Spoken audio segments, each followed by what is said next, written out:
দেখতে পাচ্ছ আমার 12 টনের গাড়িটা লোড করে এসেছে কলকাতা থেকে, যাবে এখন শিলিগুড়ি। এটা আইচার কোম্পানির গাড়ি 9908। তো এতে ফ্রুটি লোড আছে, জুস। তো আমার অফিসের এখানে এসে আমার ড্রাইভার একটুখানি কাজ ছিল, সে কাজটা করিয়ে নিল। হেডলাইট জ্বলছিল না আর কি। তো দেখছো এখান থেকে এখনই বেরিয়ে যাবে। মাহি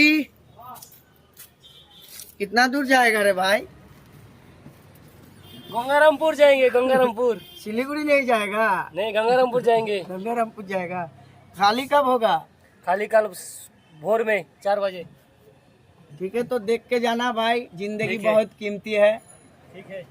गाड़ी तो एक दिन लेट होगा तब भी कोई दिक्कत नहीं, ठीक है ना? ठीक है। देख के जाना।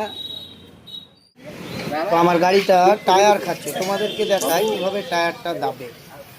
হয় পিন বুশের প্রবলেম থাকে, নাহলে হয়তো বিয়ারিং ক্র্যাক খেলে। দেখছো ভিতরকার টায়ারটা কিভাবে খেয়েছে।